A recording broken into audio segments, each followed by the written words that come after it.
Our driver has taken us as far as the road allows. From here, we continue the oldest way, on foot, a climb of around 20 minutes. In the past, this approach would have been rougher, less defined, more isolated. And yet, it stood beside one of the most important trade routes in Western India, a corridor shaped by constant movement. Today, that presence looks different. Shops line the path, positioning themselves where the movement already is. Instead of goods traveling to civilization, civilization comes to them. As people, we are still drawn toward opportunity, connection, survival, belief and exchange, a reminder that while systems evolve, the fundamental instincts shaping human behavior remain unchanged. We are the same people, moving for a different version of the same world. It's easy to focus on the architecture, the stone, the shapes, the things that don't move. But to look at these places without imagining how people once lived within them is an incomplete picture. For instance, how would they have travelled? We arrived here by car, crossing the distance from the coast in only a few hours. In the past, this journey would have been made in caravans, organised groups of merchants, assistants and labourers moving together with pack animals carrying goods like spices, textiles, metals, semi-precious stones, even Roman imports, flowing between the coast and the interior. Places like Karla Caves existed within that flow, not as final destinations, but as stopping points along much longer journeys. Places to rest, to pause, to engage in religious life. But arrival here was not just practical, it was social. Travellers would often recognise people from previous journeys, exchanging information, reinforcing relationships, and recognising shared identities. In this way, these sites were not simply places to pass through, but a space where recognition, trust, and familiarity accumulated, allowing people from different regions to become part of a connected world without ever settling in one place. Another way to see this connection is through inscriptions. As we saw at Karla Caves yesterday, and as we'll see again here at Karla, these rock-cut spaces preserve records in early Brahmi script, documenting donations with remarkable consistency. The same merchant groups and regions appear again and again, supporting not just one location, but multiple sites along the same routes.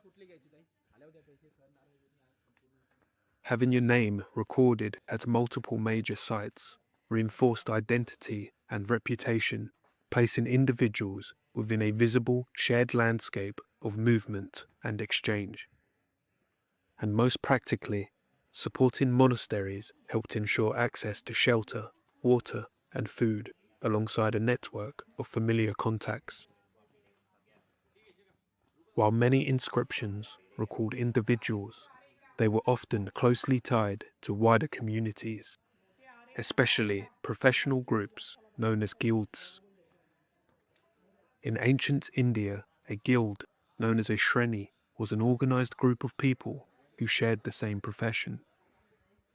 Joining wasn't automatic. It usually involved training within the trade, often through family or apprenticeship, followed by acceptance into the group. Once inside, members were expected to follow shared standards and uphold the guild's reputation. A person's identity and trustworthiness were closely linked to that collective. A traveller might not know another individual personally, but recognizing their guild meant understanding who they were, where they came from, and whether they could be trusted.